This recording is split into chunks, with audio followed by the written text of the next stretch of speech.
السلام علیکم، آپ لوگ سب خیریت سے ہوں گے۔ آج کی ویڈیو کافی اچھی ہے، کافی انٹرسٹنگ ہے۔ یہ جو ویڈیو ہے شادی کے تعلق سے ہے، جیسا کہ ہر لڑکے والے جو لڑکی کے پاس جاتے ہیں لڑکی دیکھنے کے لیے، اس تعلق سے ویڈیو ہے یہ۔ اور یہ ویڈیو آپ لوگ آخری تک دیکھیں، آپ لوگ بھی کچھ سیکھ سکتے، کچھ سمجھ سکتے۔ تو اپن چلیے یہ ویڈیو اسٹارٹ کریں گے۔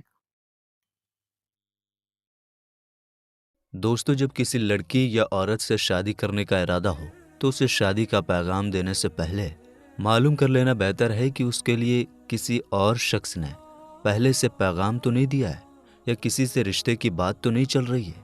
اگر ایسا ہے تو اس لڑکی کے لیے نکاح کا پیغام ہرگز نہ دیں۔ ایسی حالت میں نکاح کا پیغام دینا سخت منع ہے۔ حضرت ابو ہریرہ و حضرت عبداللہ ابن عمر رضی اللہ تعالی عنہما سے روایت ہے کہ رسول اللہ صلی اللہ تعالی علیہ وسلم نے فرمایا، جس کا خلاصہ یہ ہے کہ اگر کوئی شخص اپنے مسلم بھائی کو شادی کا پیغام بھیج چکا ہے تو دوسرا شخص اسی لڑکی کو اپنا پیغام نہ بھیجے جب تک پہلا شخص خود شادی کا ارادہ چھوڑ نہ دے یا اسے پیغام بھیجنے کی اجازت نہ دے دے۔ بخاری شریف جلد 2 پیج نمبر 772۔ رسول کریم صلی اللہ تعالی علیہ وآلہ وسلم نے فرمایا، جب تم میں سے کوئی کسی عورت کو نکاح کا پیغام دے تو اگر اس کو دیکھنا ممکن ہو تو دیکھ لے۔ ابو داؤد جلد 1 پیج نمبر 284۔ حضرت مغیرہ بن شعبہ سے مروی ہے، فرماتے ہیں، میں نے ایک عورت کو نکاح کا پیغام دیا۔ مجھ سے رسول اللہ صلی اللہ تعالی علیہ وآلہ وسلم نے ارشاد فرمایا، کیا تم نے اسے دیکھ لیا ہے؟ میں نے کہا نہیں۔ فرمایا، اسے دیکھ لو کہ دیکھنا تمہاری آپس کی دائمی محبت کا ذریعہ ہے۔ ترمذی شریف جلد 1 پیج نمبر 129۔ حضرت محمد بن سلمہ فرماتے ہیں کہ میں نے ایک عورت کو نکاح کا پیغام دیا۔ میں اسے دیکھنے کے لیے اس کے باغ میں چھپ کر جایا کرتا تھا، یہاں تک کہ میں نے اسے دیکھ لیا۔ کسی نے آپ سے کہا، آپ ایسا کام کیوں کرتے ہیں حالانکہ آپ حضور صلی اللہ تعالی علیہ وآلہ وسلم کے صحابی ہیں؟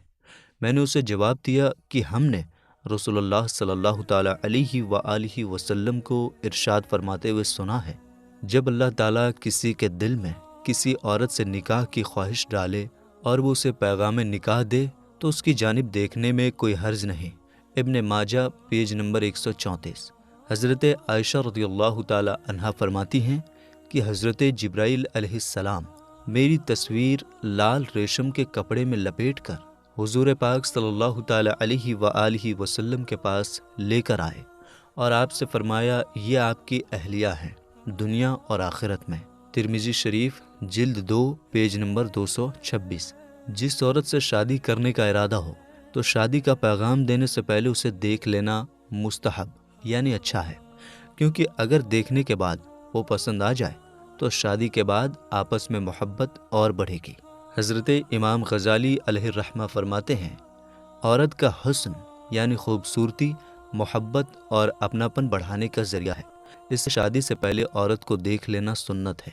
بزرگوں نے فرمایا ہے کہ بنا دیکھے جو شادی کی ہے اس کا نتیجہ اکثر پریشانی اور دکھ ہوتا ہے۔ میاں سعد پیج نمبر 260۔ صاحب گنیہ فرماتے ہیں، مناسب ہے کہ نکاح سے پہلے عورت کا چہرہ اور ظاہری بدن یعنی ہاتھ منہ وغیرہ دیکھے تاکہ بعد میں نفرت طلاق کی نوبت نہ آئے۔ بنیت الطالبین پیج نمبر 112۔ کسی مرد کے لیے بنا ضرورت کسی غیر محرم عورت کو دیکھنا جائز نہیں ہے، لیکن اگر وہ عورت سے نکاح کرنے کا ارادہ رکھتا ہے تو اس نیت سے اسے دیکھنا جائز ہے۔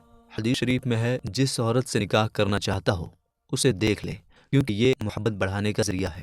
اسی طرح عورت بھی اس عورت کو دیکھ سکتی ہے جس نے اسے نکاح کا پیغام بھیجا ہو۔ بہار شریعت حصہ 16 پیج نمبر 79۔ جمعے کے دن نکاح کرنا مستحب یعنی اچھا ہے۔ نکاح صبح کی بجائے شام کے وقت عصر کے بعد کرنا بہتر اور زیادہ افضل ہے۔ جمعے کے دن نکاح کرنے سے برکت ہوتی ہے۔ حضرت آدم علیہ السلام کا نکاح حضرت حوا سے، حضرت یوسف علیہ السلام کا نکاح حضرت زلیخا سے، حضرت موسیٰ علیہ السلام کا نکاح صفورہ سے، حضرت سلیمان علیہ السلام کا نکاح بلقیس سے، اور ہمارے پیارے نبی صلی اللہ تعالی علیہ وآلہ وسلم کا نکاح حضرت خدیجہ اور حضرت عائشہ رضی اللہ تعالی عنہا سے جمعے کے دن ہوا۔ تفسیر نعیمی پارہ 11 پیج نمبر 171۔ دوستو، اللہ تعالیٰ ارشاد فرماتا ہے، حرام ہوئی تم پر تمہاری مائیں اور بیٹیاں اور بہنیں اور پھوپھیاں اور خالائیں اور بھتیجیاں اور بھانجیاں اور تمہاری مائیں جنہوں نے دودھ پلایا، دودھ کی بہنیں اور عورتوں کی مائیں، سورہ النساء۔ اس آیت کریم سے معلوم ہوا کہ ماں، بیٹی، بہن، پھوپھی، خالہ، بھتیجی، بھانجی، رضائی ماں، رضائی بہن، ساس وغیرہ سے نکاح حرام ہے۔ ماں سگی ہو یا سوتیلی، بہن سگی ہو یا سوتیلی، بیٹی، پوتی، نواسی، نانی، دادی، چاہے کتنی پشتوں کا فاصلہ ہو، ان سب سے نکاح حرام ہے۔ پھوپھی، پھوپھی کی پھوپھی، خالہ، خالہ کی خالہ، بھتیجی، بھانجی اور بھانجی کی لڑکی یا اس کی پوتی، نواسی بھی محرمات میں داخل ہیں، ان سب سے بھی نکاح حرام ہے۔ زنا سے پیدا ہوئی بیٹی، پوتی، بہن، بھتیجی، بھانجی محرمات میں داخل ہیں، ان سے بھی نکاح حرام ہے۔ بہار شریعت حصہ 7 پیج نمبر 19۔ رسول اللہ صلی اللہ تعالی علیہ وآلہ وسلم نے فرمایا، تحقیق کی رضاعت یعنی دودھ کے رشتے سے بھی وہی حرام ہو جاتے ہیں جو ولادت سے حرام ہوتے ہیں۔ مسلم شریف جلد 1 پیج نمبر 466۔ رسول اللہ صلی اللہ تعالی علیہ وسلم نے فرمایا، دودھ کے رشتوں سے وہی حرام ہو جاتے ہیں جو نسب سے حرام ہوتے ہیں۔ ابن ماجہ پیج نمبر 138۔ یعنی کسی بچے نے اگر کسی عورت کا دودھ پیا تو وہ عورت اس بچے کی ماں ہو جائے گی، اور اس کا شوہر جس سے عورت کا دودھ اترا دودھ پینے والے بچے کا باپ ہو جائے گا، اور اس عورت کی تمام اولادیں اس کے بھائی بہن ہو جائیں گے، اور ان سے نکاح حرام ہو جائے گا جیسا کہ نسب میں حرام ہے۔ بہار شریعت حصہ 7 پیج نمبر 30۔ بچے کے دودھ پینے کا زمانہ 2 سال تک ہے، جو چاہے اپنی ماں کا پیے یا دائی کا۔ 2 سال کے بعد دودھ کا پلانا حرام، لیکن نکاح حرام ہونے کے لیے 2.5 سال کا زمانہ ہے۔ یعنی اگر کوئی اجنبیہ عورت کسی پرائے بچے کو 2.5 سال کے اندر دودھ پلائے گی تو حرمت رضاعت ثابت ہو جائے گی، اور اگر اس کے بعد پلائے گی تو حرمت نکاح ثابت نہیں ہوگی، اگرچہ پلانا حرام ہے۔ بہار شریعت حصہ 7 پیج نمبر 29۔ جوزائے موتو کی لڑکیاں، جوزہ کی ماں، دادیاں، نانیاں، باپ، دادا وغیرہ، اصول کی بیٹیاں، بیٹے، پوتے وغیرہ، ہمّا، فرو کی بیویاں، ان سے نکاح حرام ہے۔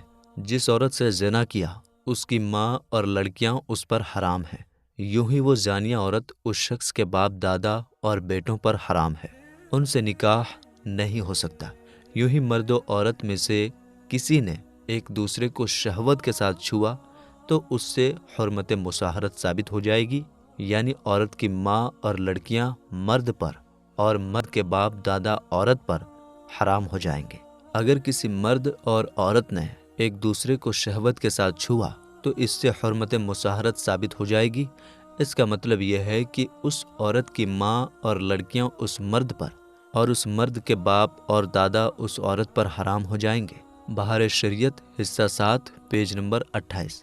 جس عورت کو زنا کا حمل یعنی گربھ ہے تو زانی و غیر زانی دونوں سے بے وجہ حمل گربھ پات کرائے بغیر نکاح درست ہے، کہ زنا کے پانی کی شریعت میں اصلاً کوئی حرمت و عزت نہیں، مگر فرق اتنا ہے کہ اگر خود زانی ہی نے نکاح کر لیا تو اس سے وطی بھی جائز ہے، اور اگر دوسرے نے نکاح کیا تو جب تک وضع حمل نہ ہو جائے ہاتھ نہیں لگا سکتا۔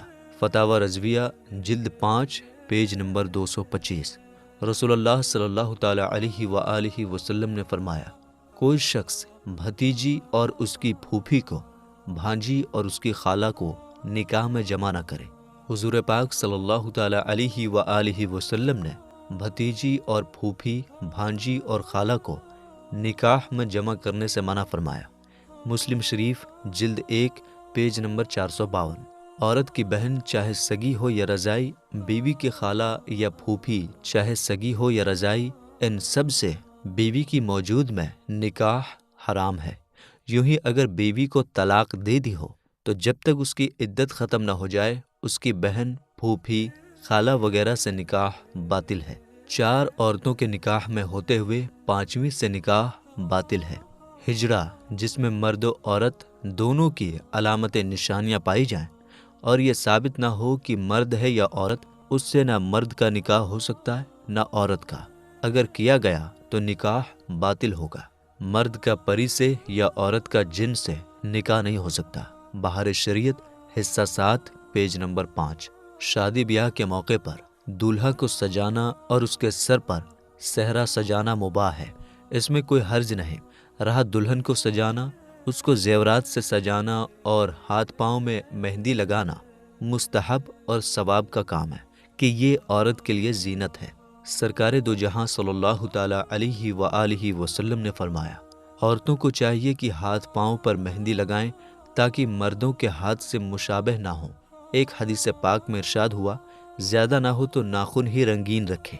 مرد کے لیے ہاتھ پاؤں میں بلکہ ناخن ہی مہندی لگانا حرام ہے۔ فتاوی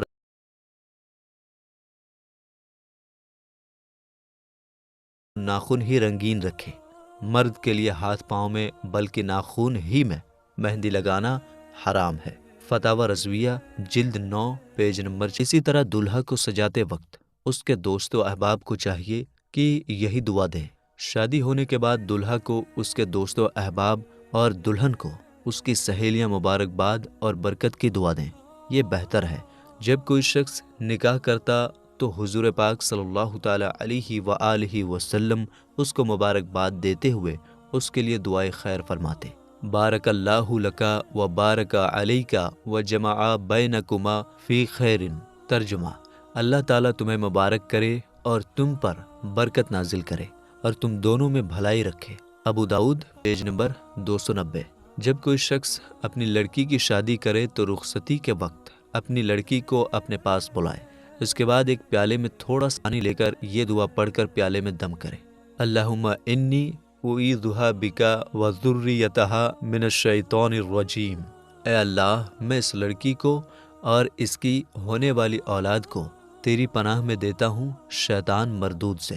پھر اس پانی کو دلہن کے سر اور سینے اور پیٹھ پر چھینٹے مارے، اس کے بعد دلہا کو بھی بلائے اور پیالے میں دوسرا پانی لے کر یہ دعا پڑھ کر دم کرے، اللہم انی اعیذہ بکا وذریتھا من الشیطان الرجیم۔ پھر دلہا کے سر اور سینے اور پیٹھ پر چھینٹے مارے اور اس کے بعد رخصت کرے۔ حسن حسین پیج نمبر 249۔ جب دلہن اپنے سسرال پہنچے تو سسرال والوں کو چاہیے کہ وہ دلہن کا پاؤں دھو کر اس پانی کو گھر کے چاروں اور چھڑکیں، یہ مستحب یعنی اچھا ہے اور اس سے گھر میں برکت آتی ہے۔ فتاوی رضویہ جلد 1 پیج نمبر 455۔ جب دولہا دلہن کے پاس جائے تو سب سے پہلے دولہا دلہن دونوں وضو کریں، پھر 2 رکعت نماز شکرانہ پڑھیں۔ اگر دلہن حیض کی حالت میں ہو تو نماز نہ پڑھے لیکن دولہا ضرور پڑھے۔ حضرت عبداللہ ابن مسعود رضی اللہ تعالیٰ عنہ فرماتے ہیں کہ ایک شخص نے ان سے بیان کیا کہ میں نے ایک جوان لڑکی سے نکاح کر لیا ہے اور مجھے اندیشہ ہے کہ وہ مجھے پسند نہیں کرے گی۔ حضرت عبداللہ ابن مسعود رضی اللہ تعالیٰ عنہ نے فرمایا، محبت و الفت خدا کی طرف سے ہوتی ہے اور نفرت شیطان کی طرف سے۔ جب تم اپنی بیوی کے پاس جاؤ تو سب سے پہلے اس سے کہو کہ وہ تمہارے پیچھے 2 رکعت نماز پڑھے، انشاءاللہ تم اسے محبت کرنے والی اور وفا کرنے والی پاؤ گے۔ گنیہ پیج نمبر 115۔ نماز ادا کرنے کے بعد دولہا اپنی دلہن کی پیشانی کے اوپر کے تھوڑے سے بالوں کو اپنے سیدھے ہاتھ سے نرمی کے ساتھ محبت بھرے انداز میں پکڑے اور یہ دعا پڑھے، اللہم انی اسألک من خیرہا و خیر ما جبلتہا علیہ و اعوذ بک من شرہا و شر ما جبلتہا علیہ۔ ترجمہ، اے اللہ، میں تجھ سے اس کی بھلائی اور اس کے عادات و اخلاق کی بھلائی کا سوال کرتا ہوں اور اس کے اخلاق و عادات کے شر سے تیری پناہ چاہتا ہوں۔ ابو داؤد شریف پیج 293۔ اللہ رب العزت 2 رکعت نماز اور اس دعا کو پڑھنے کی برکت سے میاں بیوی کے درمیان اتحاد و اتفاق اور محبت قائم رکھے گا، اور اگر عورت میں کوئی کمی و برائی ہوگی تو اسے دور فرما کر اس کے ذریعے نیکی پھیلائے گا، اور عورت ہمیشہ شوہر کی خدمت گزار اور فرما بردار رہے گی۔